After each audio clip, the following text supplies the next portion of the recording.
You're listening to a Frequency Podcast Network production. If you gave it just the right twist, it could be a buddy comedy. She's progressive. He's conservative. He loves cars. She rides a bike every day. He's about the millionth white man to be the Premier of Ontario. She is the first Asian woman to be Mayor of Toronto. Naturally, during her campaign, he wasn't exactly rooting for her. Unfortunately, it'd be an unmitigated disaster if Olivia Chow got in. Her policies don't work. Matter of fact, Colin, what is her policies? I've heard one policy: I'm raising taxes. But like all good scripts, once fate forced them together, strange things began to happen. And so in September, Premier Doug Ford shared a podium with Toronto Mayor Olivia Chow.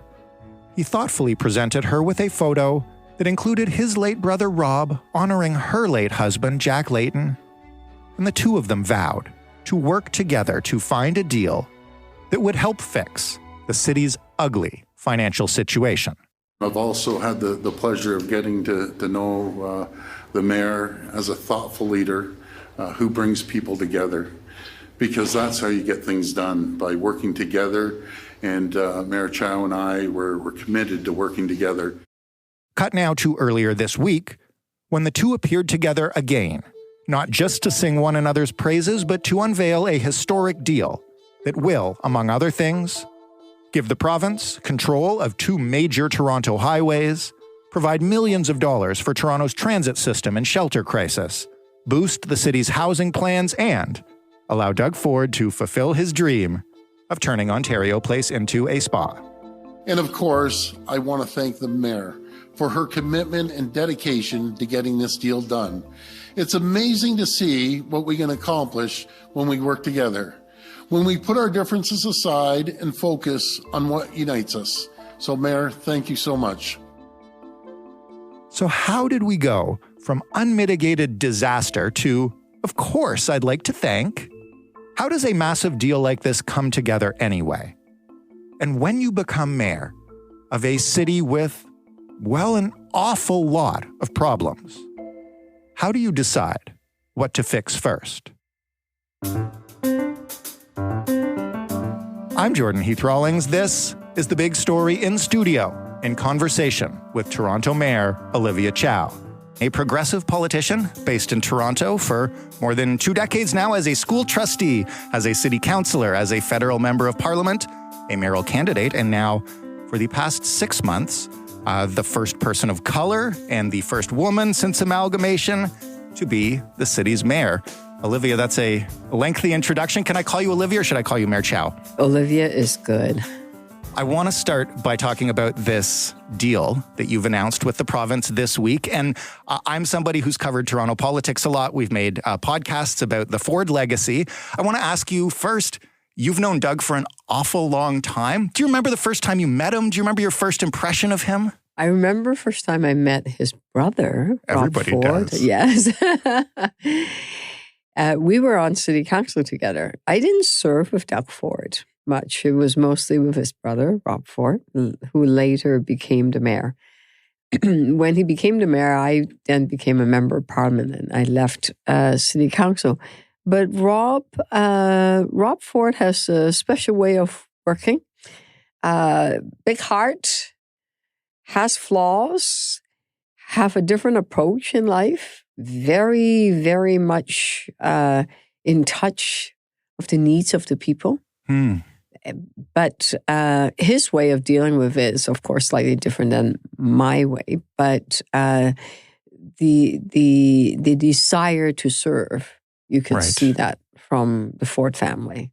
In terms of you and Doug, you guys have both, I think, kind of alluded to a very friendly, maybe frenemies kind of relationship in getting this done. Before you became mayor during the campaign, he said, as I'm sure you know, that you would be an unmitigated disaster. At the press conference this week, he was very sweet and, called you somebody that he enjoyed working with and presented you with a family photo from when the ferries were named after your late husband. How do you manage that relationship? How did you go from that to this? From disastrous An unmitigated disaster. Not just disastrous. There's no mitigating factors. No, really, it was about how to achieve something for people. He wants to make sure that we have a city where life is a bit affordable, more affordable. So both he and I wouldn't want to see people sleeping on the street or people pay too much for rent. So building affordable housing, putting money in shelter, he agreed to that. He also, because he lives in the city of Toronto, also understands the need for investing in public transit, which is what he did. He wanted to buy the new subway cars on the Bloor line. Mm-hmm. The unfortunate thing is that because it's conditional, it takes three parties.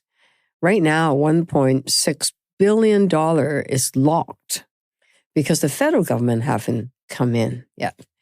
And his shelter money is also dependent on the federal government coming in to pay their share for the refugees' cost, the cost of sheltering refugees.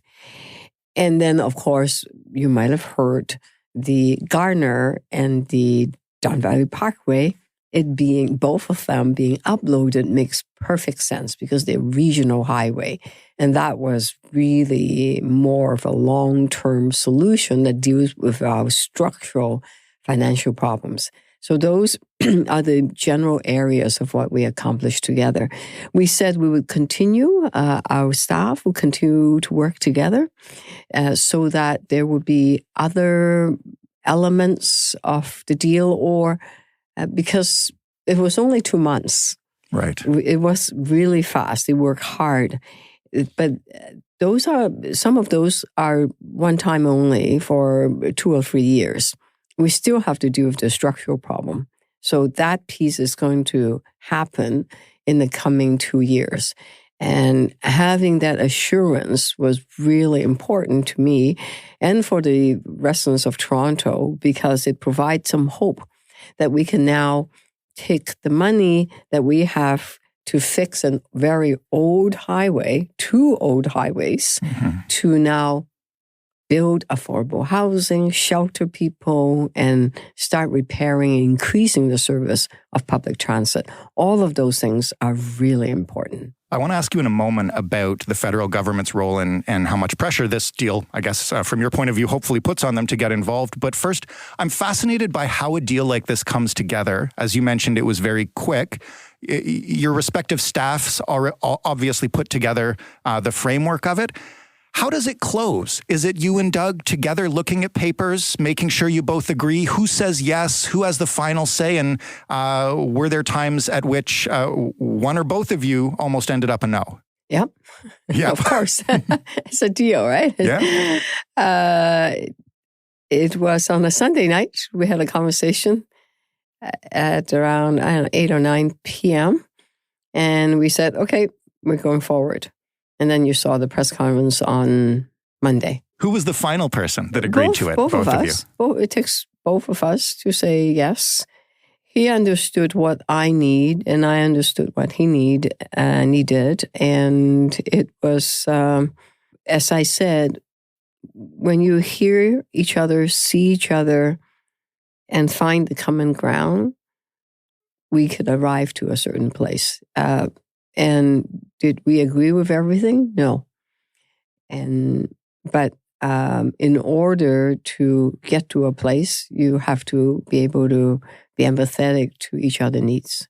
The Premier himself called it a really one-sided deal. He says you got the better of it. By far, did you rip him off? Do you agree? No, not at all, because he finally was able to right an historic wrong in some ways, which is why both of us use the word historic. What's the wrong? Well, having City of Toronto to manage a regional highway.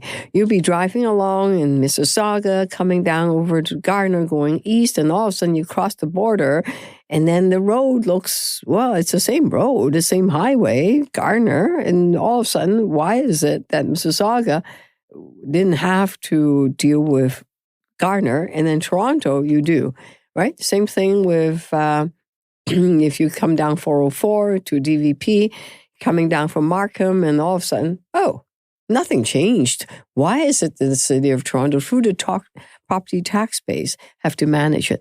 Remember, of $100 of taxes you give, only $9 come to the City of Toronto. The rest are your income tax, sales tax. $9 is your property tax. So hang on a second. If you think about it, $9 of $100, that's 9% of the taxes you pay goes to, oh my God, police, TDC, clean water, public health, and childcare, and roads, and parks, and recreation. Oh my, you name it. Almost every aspect of your life, of your day. You wake up in the morning, turn on the tap, it's the City of Toronto, right? And you go out on the street, whether you drive the roads or public transit, City of Toronto. Your kids might go to the community center at the end of the school, again, it's the city. So it really, structurally, we have a problem. 9% is not enough of the revenue that we get. So that's why I require both provincial and federal government coming together to help us out. If not, we really want to build housing. You can see the number of people that are in the food bank. Kids, seniors. 1 out of 10 Torontonians rely on the food bank. Why? Rent is too high. Why? Because we haven't built housing for all this time. So there's so much more we could do. In terms of the immediate funds that come from the province, specifically for temporary housing and shelters during this winter, that's a lot of money. I want to know, first, how quickly does it get here, and how quickly will people who are obviously looking at winter coming on right now be able to experience expansion? And secondly, where does the long-term solution come from? Because obviously, that's not going to help for longer than a winter or two. Oh, you're absolutely right. The money is conditioned on the federal government paying their share. It's about $200 million of the cost of housing refugees. The shelter money as well. Yeah. So it doesn't come until the federal government kicks in its part. Yes, which is a problem. It's a problem because tonight there will be 200 or 300 people knocking on the door of our shelter services needing. Now, today is a bit, not that cold, but it's coming. It's coming. I know. And whether it's the refugees from Ukraine or in Africa, you need a roof over your head, especially those. Well, they all do. But can you imagine if you're arriving from Africa, you don't have winter clothes and you're on the street? So our shelters are full. In the long term, so basically the federal government needs to step up and say, yes, we will take charge of these refugees. When we first asked them, they said, go talk to the province. I now got the province on site. Now I'm going back to them, right? But in the long term, what we need to do is to say, all right, we have 11,000 people in shelters. Is there a more effective, efficient way to house them? Yes. This year alone, instead of putting them in shelter hotels, which we did during COVID time, we are putting them in houses and nonprofit organizations. So it's cheaper than shelter hotels. We have a long-term plan to build modular housing, to build smaller units so that people can move in as whether it's refugees or people that are temporary homeless, they can get on their feet quickly and then find housing. So it's a lot cheaper that way. They could cook their own meals. The shelter really have no capacity to do that. So we do have a plan, but the upfront money to put all that together is quite costly. We went from a few thousand number of homeless people to 11,000. Like, it's just mind-boggling. Yeah. It's almost $800 million. We have to figure out a way. And some people would see people on the street and think there is a stereotype of people on the street. No, there are people that have worked all their lives, people that still work, people that sleep in their cars, people that got injured, that can't work, and then got evicted, and then they get desperate. So there are so many people that are facing eviction these days. And a good percentage of them are children that their mom might be facing abusive relationship, and they leave, and then all of a sudden, where do you put the kids, right? So they're in our shelter motels, but that also is expensive. We have to pay for motels because as a mom with several kids, right? Sure. So all of that, because of the housing crisis, that number just grew. And then the refugees number went into 54% increase, right? Yeah, it's a daunting challenge. I'll ask you this because you've mentioned it. The cold is coming. There are far more people without homes in this city than there have been in years past. Shelter is at a premium, and you're obviously empathetic to all those things. I can hear it in your voice. There are encampments that are being torn down in the city, as we speak over the past couple of weeks. Those are, for some people, their last option and their last stop. They can't find space in shelters. They can't go anywhere. How do you balance that empathy that you've just expressed with what's happening to those people today? It's a very good question. Everyone that left the encampment did so voluntary and were able to be housed in a shelter hotel with wrapped around services, whether it's counseling or food. So they have all they need in order to live in that shelter hotel. And I think there were 9 or 11 people housed that way from the encampment. There are still a few people left. But what you've seen, I think that one was slightly different. There's no other eviction happening in anywhere else. Okay. That one was very small space. Now, it's not me that directed. In that case, that one, they went to court, and the court said that because the fire captain said there had been 3 fires in that site, and that they have combustible materials like propane tanks in that very small area with all the tents. And I think what the shelter people, because of safety, did what they did. And the next morning, there was a fire that had 3 tents that were burned. And then just 2 days later, another fire. As it gets colder, people try to keep warm with camp stove. And that's really, really dangerous, especially inside a tent, right? It can just goes off. And I think she got her hands burned quite seriously. So we don't want to see anyone hurt.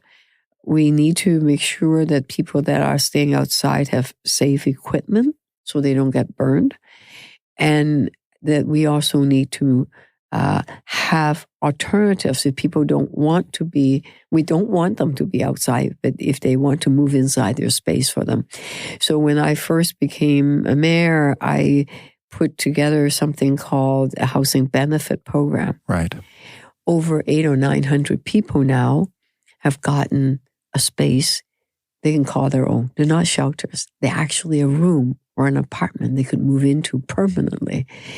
And we have, the program's rolling out. 2,000 people are going to be able to get in. That's the first deal I made with Doug Ford. I said, I'll put in $7 million. Can you put in $7 million? He said, yes, I'll do it. That was in July. Right. And we need the federal government to join us so that we could house a lot more people immediately. It's not shelter. They actually get their own rooms. And that's the best solution. It's called the Canada-Ontario Housing Benefit. The city have never contributed to it. But I thought, you know what? It's a good solution. Let's do it. You've now mentioned a few times that the federal government needs to step up here. Have you heard from them at all since the announcement of this deal? Have you spoken to anyone up in Ottawa? Our staff have. There's ongoing conversation. Do you know if the tenor's changed since that deal? I mean, the deal was clear. They can't have loved seeing you and Doug up there collaborating while they're sitting in Ottawa. Yeah, well, we took their suggestion to heart, right? The Prime Minister said, go and talk to the province. Okay, we'll do that. They're part of the conversation, so they know what we need. Their staff was part of our staff team during all that discussion. So they know, they have all the figures. It's taking more time for them to make a decision. I remain very hopeful they would come up with a solution. Already, they've said yes to the Housing Accelerator Fund that we applied for, which is great. I just need to get it through council, then the funds will start flowing. And we need some funds for TTC subway cars, some for shelters, a bit more on housing, and perhaps even some of the policing cost, because as you have recently seen, we had to increase our anti-hate unit. There are so many more demonstrations because all the consulate are in Toronto.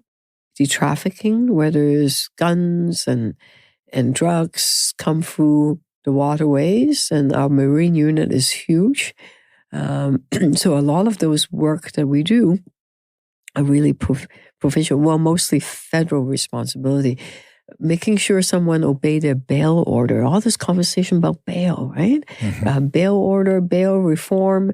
You can have the best law if we don't have enough police officer to make sure the person obey the bail order, then it won't work, right? So all of that is something that we are hoping that the federal government would support us.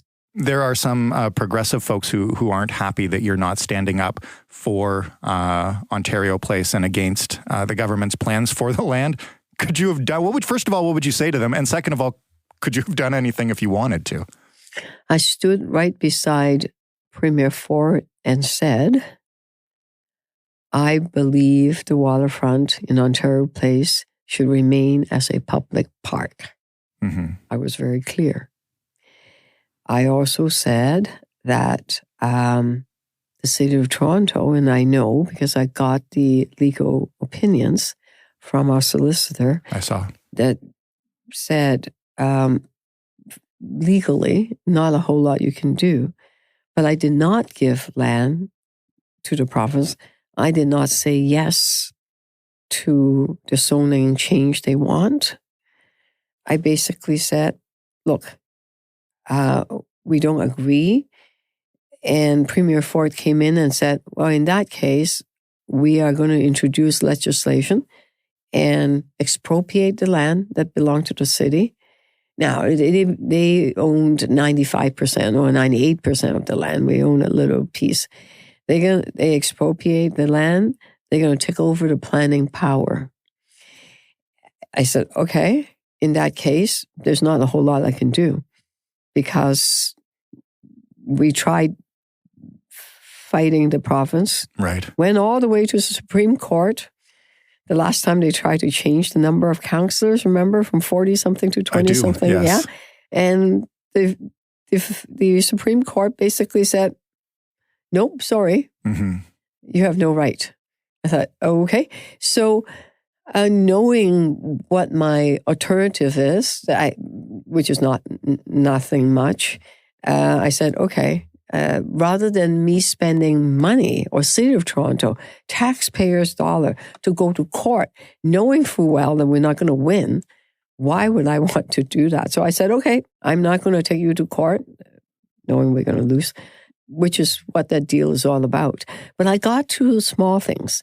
It's that the Science Center, yes, that we would do some community-based science program. I'm just talking. Which means that building will stay, I guess. I hope so. I think so. How else would you do programming in a space that don't exist? And I just spoke to the local councillor. He's going to bring together some scientists, some local folks, technological. We're beginning the process to think about what kind of exciting things can stay there, or recreate something locally. I think that's important. Mm-hmm. And then the question of where the parking lot is going to be.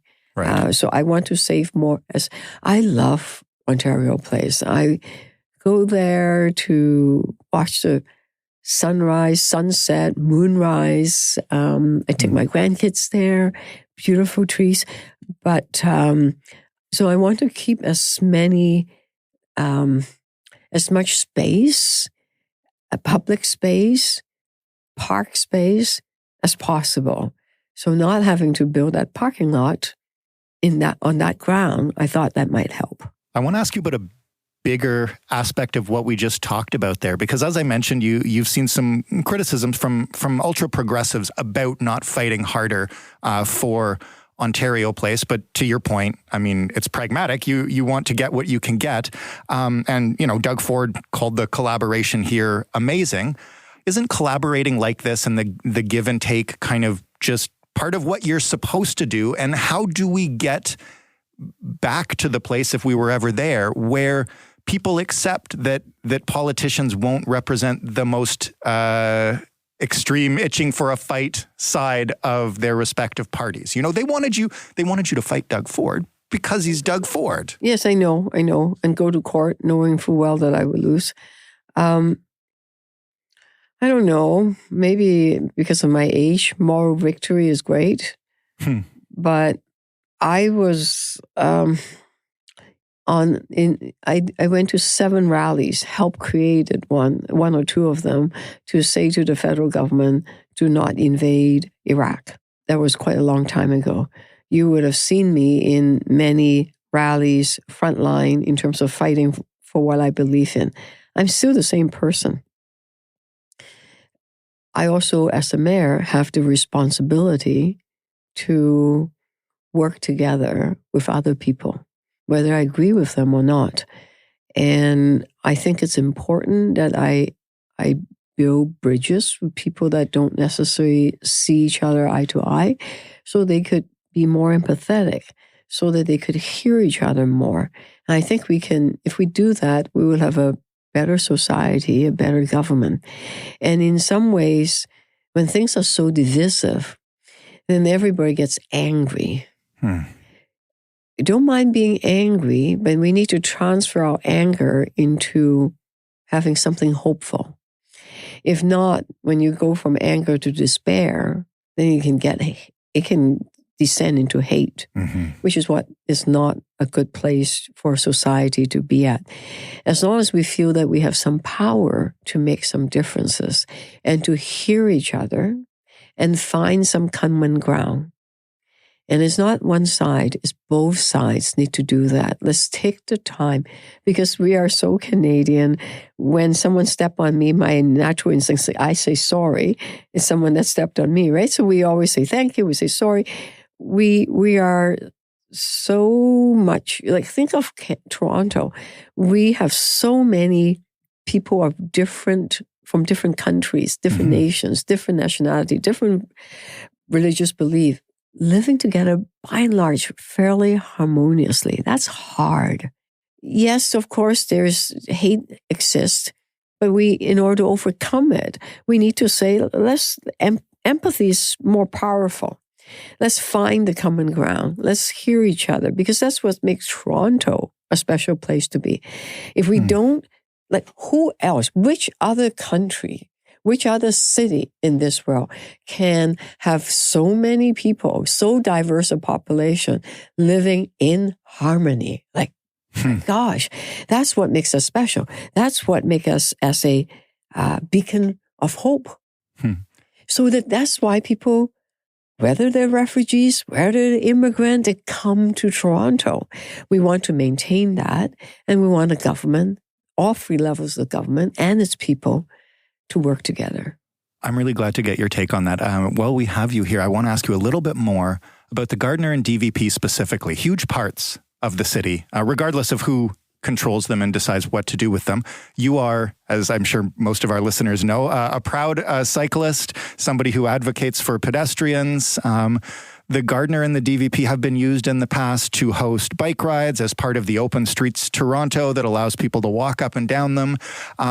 Is the cyclist first person in you a little nervous about what happens to those pieces of infrastructure now that it is controlled by, and again, glad you have a good relationship with Doug Ford. I know you're familiar that he is a car first politician, to say the least. Yes, true. Did you guys discuss that kind of stuff? No, we didn't. But as we have more and more people living in the city, congestion is like, we need to deal with it. Mm-hmm. The more people we can get on a bike, mopeds, whatever you call them, e-bikes, you name it, the more we can get, the less cars on the road. The more people we can get in public transit, the better it is. The more people are riding the bike, they're healthier, the environment is cleaner, and it's also cheaper. Right. So it's something that I think in all major metropolis around the world, it's a progression that people then become more and more connected to the environment. I mean, we have the Earth Summit. It's on right now in Dubai, yeah. And we know we have to deal with our greenhouse gas emission. We have a climate crisis on hands, and we have to look at ways where we could reduce our carbon footprint. Better buildings, better mode of transportation. Those are really important. So one way or another, we'll get there. Whether it's electric cars, more charging stations, all of those things. It's a combination of different methodology. But fixing congestion is a key priority also. And you can't do that without the public transit. You can't do that if we don't have new subway cars.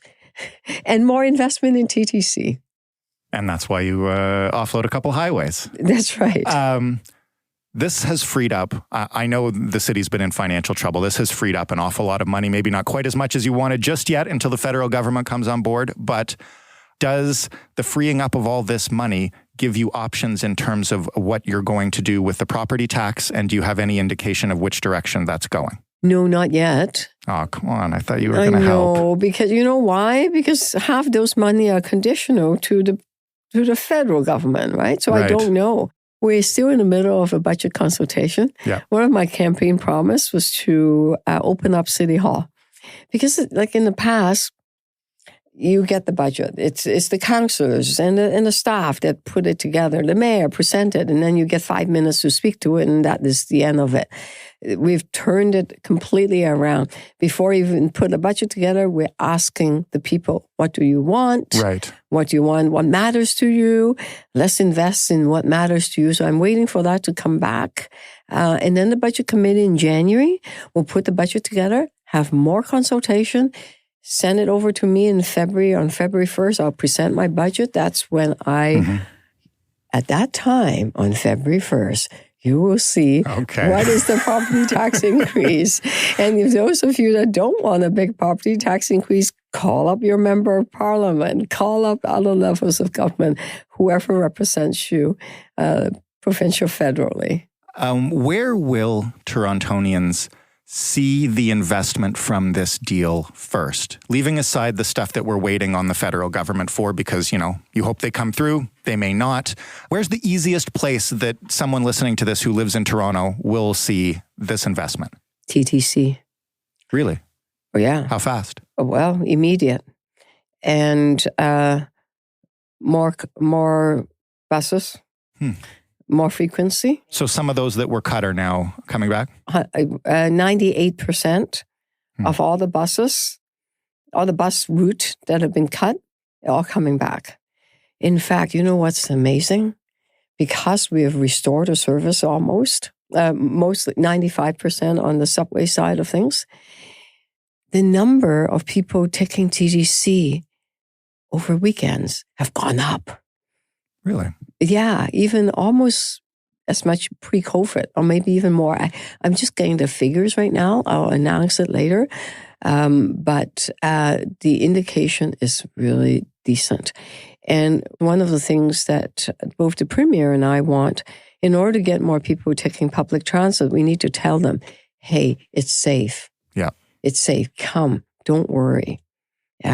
So hiring people, eyes and ears on the ground, having the self-services, give you a sense of safety, all of that is what we are doing right now. One of the things I'm really curious about is when you took office, and a lot of people who are progressives were happy to see you there was a broad perception that the city wasn't working for people, and it represented it itself. It was represented in little things, right? Like the washrooms in the parks are closed. Obviously, big things like the TTC being unsafe, garbage cans overflowing downtown, again, homelessness on the rise, encampments in parks. When you take office and you look at that, how do you make decisions on what to tackle first? And how do you prioritize that stuff? I inherited a $1.5 billion budget shortfall. I put that as my top priority. If I don't get the money in, it doesn't matter what my priority is, I can't do anything. So what I did was to make life more affordable. Immediately, I came up with shelter plan and a housing plan. Housing plan that we would build 65,000 rent control rental homes, some of them very affordable. So sheltering people, get them inside, housing. And then the third one is public transit. So making life more affordable for people was my top priority. Those are some of the key things.